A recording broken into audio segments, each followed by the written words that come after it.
अंतरकलह, गुटबाजी जैसे तमाम मुद्दों से जूझ रही उत्तराखंड कांग्रेस के लिए एक और मुसीबत है जो हमेशा उसके साथ साथ चलती रही है। वो है पार्टी नेताओं की टूट और कांग्रेस छोड़कर बीजेपी में जाने वाले नेताओं की लंबी होती फेहरिस्त। एक और बयान मथुरादत्त जोशी, जो कि कांग्रेस के संगठन उपाध्यक्ष रहे, अभी कुछ समय पहले पार्टी छोड़कर बीजेपी में शामिल हो गए। उनका बयान आया कि 10 कांग्रेस के ऐसे विधायक हैं जो बीजेपी की रडार पर हैं और वो किसी भी वक्त बीजेपी में शामिल हो सकते हैं। क्या इस बयान में दम है? क्या इस पर विचार करना जरूरी है?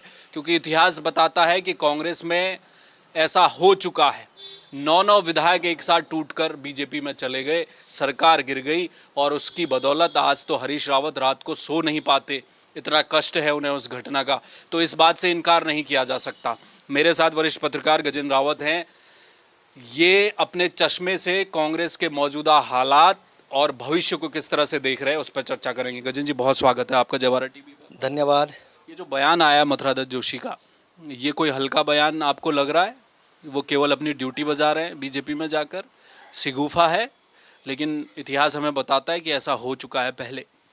मथुरादत्त जोशी के बयान से और जो गंभीर बात है वो ये है कि करण मारा ने कहा कि मैं मथुरादत्त जोशी के बयान पे प्रतिक्रिया नहीं दूंगा, मैं कुछ नहीं कहूँगा। ये बहुत बड़ा संकेत है अपने आप में, और इससे एक और सवाल खड़ा होता है कि अगर आप मथुरादत्त जोशी के बयान पर जवाब नहीं देना चाहते हैं तो क्या आप इस बात को स्वीकार कर चुके हैं कि जो पहले आपकी पार्टी में टूट हुई और जिसका दावा मथुरादत्त जोशी कर रहे हैं, मतलब आपके पास 20 विधायक हैं, उनमें से 10 के टूटने की बात हो रही है और आप कह रहे हैं कि मैं कुछ नहीं कहूँगा, तो ये बहुत गंभीर बात है। और इससे समझा जा सकता है कि कांग्रेस आज भी 2025 में तैयारियां किस प्रकार की कर रही हैं।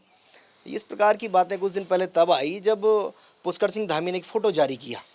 उन्होंने कहा कि आज जो है यशपाल आर्य उनसे भेंट करने आए। यशपाल आर्य नेता प्रतिपक्ष हैं आजकल, और वो फ़ोटो पर जो है यशपाल आर्य ने कुछ नहीं कहा। उन्होंने नहीं बताया कांग्रेस पार्टी के लोगों को, इस प्रदेश के लोगों को, कि वो आखिरकार क्या करने वहाँ गए थे। क्या कोई सरकारी काम था, किसी मीटिंग के लिए बुलाया था, और अगर बुलाया भी था तो नेता प्रतिपक्ष को तो इस प्रदेश को बताना चाहिए था कि वो पुष्कर सिंह धामी से क्या करने गए थे। फोटो जारी नहीं किया, यशपाल आर्य ने फोटो जारी नहीं किया, लेकिन पुष्कर सिंह धामी ने किया। तो जब जिस दौर में आपकी पार्टी में इस प्रकार की बातें हो रही कि तोड़ने की बात हो रही है, विधायकों को तोड़ने की बात हो रही है, और ऐसे तमाम लोग अभी वहाँ पर हैं जिनको लेकर कहा जा सकता है वो पहले भी जा चुके हैं और दोबारा भी जा सकते हैं, इससे कोई इनकार नहीं कर सकता। तो इसलिए इस टूट फूट में और कांग्रेस का जो स्थिति है वर्तमान में, उसको आप इस अंदाज में समझ सकते हैं कि मुखवा से लेकर हरिद्वार तक यात्रा पर निकले हरीश रावत, और हरीश रावत के उन कार्यक्रमों में कोई भी ऐसा चेहरा नहीं मिला, नहीं दिखाई दे रहा है विक्रम सिंह नेगी को छोड़कर, कि जिस आदमी को आपने विधानसभा चुनाव लड़ाया 5 बार अलग अलग विधानसभाओं में, उत्तरकाशी आप आ गए, टिहरी आ गए, वहाँ से आप देहरादून पहुँचने वाले हैं, हरिद्वार आप जाने वाले हैं, ये जो पूरा घटनाक्रम है, जब आपके पास वो चेहरे नहीं हैं, और जब करण मारा के अध्यक्ष बनने के बाद 22-24 लोग चले गए जो 2022 में भी चुनाव लड़े थे, उससे पहले भी चुनाव लड़े, और जब वो लोग जा रहे थे तो करण मारा का बड़ा गजब का बयान था कि जिसे कल जाना है वो आज ही चला जाए, और मतलब समुद्र से एक लोटा पानी निकल जाने से कोई फ़र्क नहीं पड़ता। इसीलिए आज जो स्थिति वर्तमान में है, उनको नेता नहीं मिल रहे हैं, चुनाव लड़ाने वाले चेहरे उनको नहीं मिल पा रहे हैं, और जो हैं भी उनकी रोज़ आप देख रहे हैं कि सिर्फ फुटबॉल चल रही है।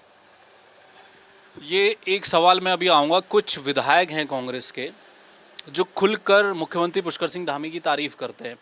हरीश धामी तो हैं ही, वो तो उनका तो एक वीडियो भी आया, उन्होंने कहा कि अगर कांग्रेस की सरकार भी बनती हो 2027 में तो मैं कांग्रेस के टिकट से चुनाव ही नहीं लड़ूंगा। खुशहाल अधिकारी हैं लोहाघाट वाले, वो तो खुलकर मुरीद हैं मुख्यमंत्री पुष्कर सिंह धामी के, और मोदी की भी तारीफ़ करते रहे। एक ने तो अभी द्वाराहाट में एक कदम आगे जाकर मंच से मुख्यमंत्री के नारे लगा दिए, मदन मिश्र ने। ये जो हिडन विधायक की हम बात कर रहे हैं कि कौन हो सकते हैं वो जो रडार में, क्या इनमें से कोई नाम है, या वो लोग हैं जो इस समय चुप्पी साधे हुए अक्सर हर मुद्दे में चुप रहते हैं? इन 3 सालों में पुष्कर सिंह धामी की ये जो सबसे बड़ी काबिलियत मैं कहूँगा कि उन्होंने कांग्रेस पार्टी के 90% नेताओं को, चाहे वो छोटा हो बड़ा हो, उन्होंने अपनी जेब में रखा हो उनको। मतलब आप कोई मुद्दा ही रेज़ नहीं कर पा रहे हैं, आपके पास कुछ कहने के लिए नहीं है, आप टीवी अखबारों में एक दिन बयान देंगे, आप सड़क पे दिखाई नहीं देते हैं। तो निश्चित रूप से जो आम जनमानस है उसको भी लगता है कि जब ये खुले आम मंचों से आप देखिए कि सबसे ज़्यादा वीडियो तो धामी की और मोदी की तारीफ की तो हरीश रावत की उन्होंने चला रखा, जो बीजेपी का आईटी सेल है। बीजेपी के ऑफिशियल पेज में वो वीडियो चला ही जा रहे हैं।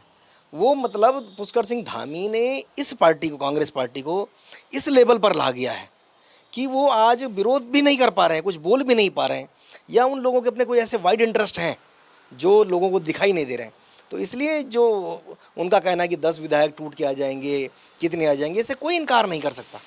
और अगर इस समय भी नहीं आएंगे तो मुझे लगता है कि चुनाव आते आते जिस प्रकार की स्ट्रेटेजी भाजपा की रही है, उनका तो ये भी कांग्रेस मुक्त भारत अभियान जो है वो दो तरह का है। एक तो अपनी पार्टी को आगे बढ़ा रहे हैं, और दूसरा कांग्रेस के लोगों को खरीद कर डरा के ईडी, सीबीआई, इनकम टैक्स जो भी चल रहा है सब उनके माध्यम से अपने उनको शामिल करवा रहे हैं। और आज आप देख रहे हैं रेखा आर्य को कांग्रेस पार्टी ने विधायक बनाया। रेखा आर्य 2 बार से भाजपा में है।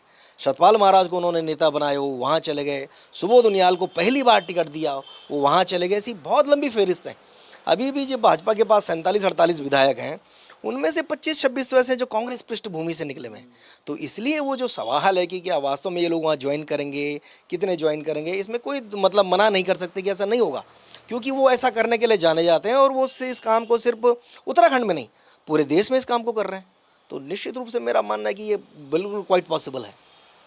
एक सवाल और उठता है, क्या कांग्रेस सही समय पर निर्णय नहीं ले पाती? ये संगठन की कमजोरी है क्या? हमने देखा लोकसभा का चुनाव हुआ, यहाँ से टिहरी से बॉबी पवार का एक बार ये चर्चाएं होने लगी कि साहब कांग्रेस में बातचीत चल रही है और कुछ नेता, बड़े नेता बॉबी की पैरवी भी कर रहे हैं, उन्हें हो सकता है लोकसभा का टिकट मिल जाता। और लोग, राजनीतिक पंडित कहते हैं, आप जैसे लोग ये कहते हैं कि अगर कांग्रेस से शायद बॉबी पवार लड़े होते तो शायद चुनाव जीत जाते। हमने केदारनाथ में देखा उपचुनाव में कुलदीप रावत जो निर्दलीय हैं, वो तो इशारा भी कर रहे थे। मेरे तो एक इंटरव्यू में उन्होंने कहा भी कि वो बात की बात है, उन्होंने इशारों में कहा कि अगर कांग्रेस टिकट दे देगी तो शायद वो लड़ लेते।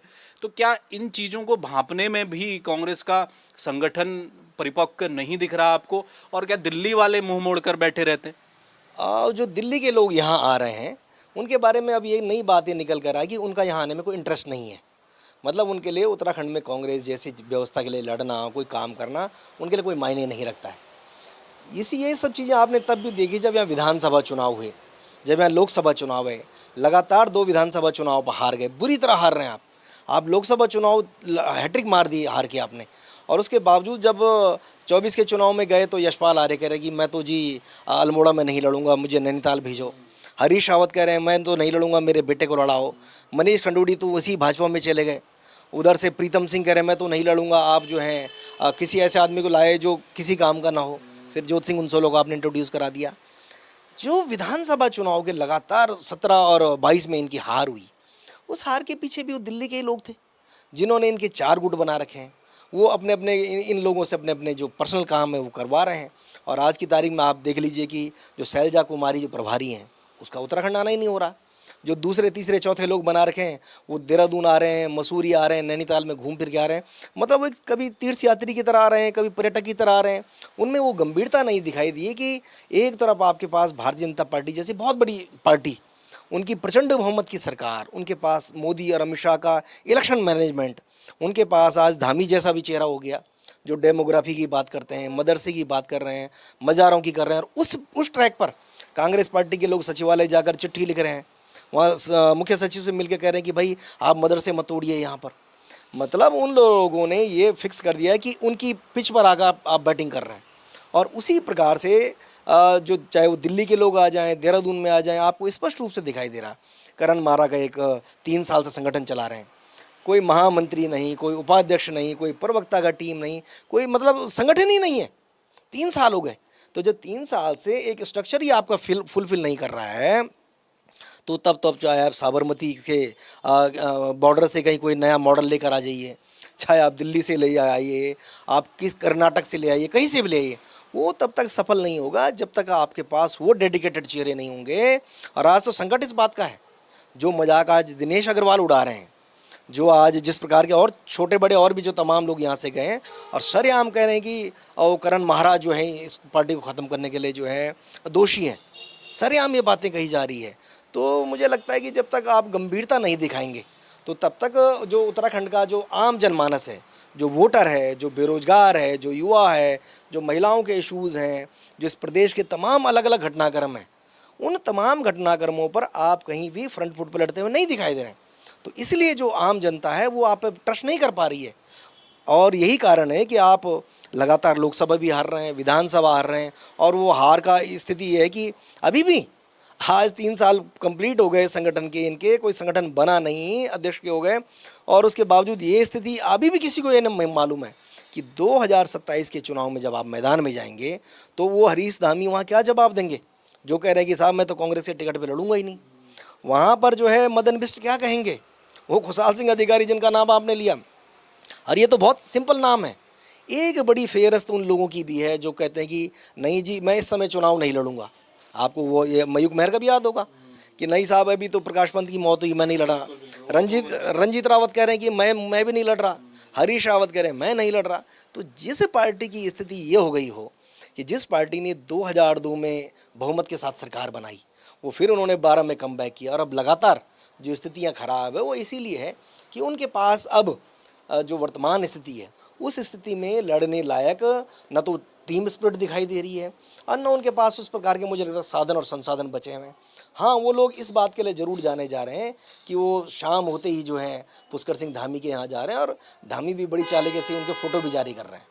एक मेरा आखिरी सवाल है सर, क्या राहुल गांधी राष्ट्रीय नेतृत्व, मैं राहुल गांधी की बात इसलिए कर रहा हूँ, हरियाणा में इलेक्शन हुआ, लोकसभा का चुनाव हुआ, अलग अलग राज्यों में, अब जैसे बिहार में उन्होंने अपनी सक्रियता बढ़ा दी है, दूसरे राज्यों में राहुल गांधी सक्रिय दिखाई दिए हैं। इस बीच उत्तराखंड में पिछला विधानसभा चुनाव हुआ, उनकी सक्रियता वैसी थी नहीं, बल्कि कई चुनावों में तो राज्यों में राहुल गांधी की अपनी एक टीम बनती है और वो जाकर वहाँ लगभग 6 महीने पहले से काम करना शुरू कर देती है। उत्तराखंड को कांग्रेस इतने हल्के में क्यों ले रही है? 70 विधानसभाओं का एक छोटा सा राज्य है भले ही, दूसरी तरफ प्रधानमंत्री मोदी लगातार उत्तराखंड आ रहे हैं और कई योजनाएं भी उन्होंने दी हैं, तो ये तो एक राज्य आप अपने हाथ से छोड़ रहे हैं। उत्तराखंड में कांग्रेस की स्थिति कमोवेश में दिल्ली और उत्तर प्रदेश जैसे देखता हूँ। दिल्ली में लगातार ये 3 बार हार गए हैं, वहाँ 0 पे हैं और सबसे खतरनाक स्थिति है। उत्तर प्रदेश में जहाँ इन्होंने लंबे समय तक शासन किया, आज वहाँ पर स्थिति ये है कि डबल डिजिट में नहीं जा पा रहे हैं। उत्तराखंड की स्थिति भी सेम वही है, और उस स्थिति के पीछे कारण भी वही है जो इनके टॉप लीडर्स हैं। उत्तराखंड के बहुत सारे ऐसे नेता हैं जिन्होंने इस बीच ये प्रयास किया है कि जो लोग कांग्रेस से छिटक के चले गए, जो कई बार विधायक का चुनाव लड़े, सांसद का लड़े, तमाम बड़े पदों पर रहे, संगठनों में रहे, उनको वापस लाया जाए। लेकिन उनकी एक सिंगल शर्त है कि पहले करण मारा को हटाओ। वो बात करण मारा को जब बोली जा रही है तो करण मारा कह रहे हैं कि अगर जब मुझे हटाया जाएगा तो मैं भी वही काम करूँगा जो आज तक ये इतिहास रहा है कि कांग्रेस का जो अध्यक्ष हटाया जाता है वो दूसरे को जो है निपटाने का काम करता है। ये बातें सरेआम उन लोगों के सामने बोल रही जा रही है जो जिम्मेदार पदों पर लोग बैठे हैं। बहुत सारे ऐसे लोग उत्तराखंड में कांग्रेस पार्टी के हैं जो खड़गे से टाइम ले रहे हैं मिलने का, जो राहुल गांधी से मिलने का टाइम ले रहे हैं, जो प्रियंका गांधी से मिलने का टाइम ले रहे हैं, और वो इस स्थिति को बता रहे हैं कि बताना चाहते थे कि वहाँ भाई आपको एक ठोस रणनीति बनानी पड़ेगी, आपको वर्कआउट करना पड़ेगा। लेकिन अभी तक ये बताया जाता है कि जितने लोग भी गए वो गुलदस्ता भेंट करने से लेके, और मुश्किल से 1 या 1.5 मिनट से ज़्यादा किसी को टाइम नहीं मिला। तो आप अगर इस प्रदेश के लिए जब आप देख रहे हैं कि मोदी 3-3, 4-4, 5-5 महीनों में चक्कर लग रहे हैं, धामी के साथ लगातार मोदी के फ़ोटो आ रहे हैं, उनकी मीटिंग्स हो रही हैं, प्रधानमंत्री मंचों से कह रहे हैं कि पुष्कर सिंह धामी मेरे छोटे भाई हैं। एक और वो वाली ताकत है, दूसरी ओर आर्थिक रूप से वो पार्टी बहुत मजबूत हो गई है, तीसरी ओर इन सब लोगों की गर्दन भी मरोड़ रही है। और अगला इस स्थिति ये है कि राहुल गांधी से लेके खड़गे और सोनिया गांधी से लेके प्रियंका गांधी जितने भी लोग हैं जो ऊपर बैठे हुए, वो इन बातों को सुनने को भी तैयार नहीं है। उन्होंने जिनको प्रभारी बैठा रखा है वो जो है ऑनलाइन मीटिंग कर रहे हैं। क्या ऑनलाइन मीटिंग से इस पार्टी का कमबैक हो सकता है? या किसी भी पार्टी का कैसे हो जाएगा? आप जब तक धरातल पर नहीं लड़ेंगे, धरातल पर पसीना बहाते हुए नेताओं को नहीं देखेंगे, पुलिस की लाठियां आप पर नहीं पड़ती हुई दिखाई देंगी, आप पर मुकदमे दर्ज होते हुए नहीं दिखाई देंगे, तो उत्तराखंड का क्या पूरे देश का जो वोटर है वो आप पे ट्रस्ट नहीं करता है। उसने देखा कि आपने अंकिता भंडारी के मामले में पूरी न्याय यात्रा निकाली, और जिस न्याय यात्रा के जिस घुड़सवार को आप आगे लेकर चल रहे थे वो मनीष खंडूड़ी वहाँ भाग गए। आप रोक नहीं पा रहे अपने नेताओं को। तो असल स्थिति ये है कि जब आपको 70 विधानसभाएं लड़नी हैं, और उन 70 विधानसभाओं में लड़ने से पहले आपके झगड़े इस लेवल के हैं कि आज आप एक टेबल पर बैठने को तैयार नहीं हैं, और आप सोच रहे हैं कि आप अहमदाबाद से कोई फ़ोटो जारी कर देंगे और उससे भला हो जाएगा, तो उससे इनका भला नहीं होने वाला है। और ये स्थिति कांग्रेस की नहीं है। इस स्थिति में सबसे बड़ा नुकसान प्रदेश को होता है कि जिस प्रदेश के भीतर ये संदेश चला जाए कि आपका जो अपोजिशन है वो सरकार की गोद में जाकर बैठ गया है, तो निश्चित रूप से ये उस प्रदेश का दुर्भाग्य कहा जाएगा। बहुत शुक्रिया। Thank you. जी हाँ, मित्र विपक्ष है कि मृत विपक्ष है, ये चर्चाएं भी चलती हैं राज्य में।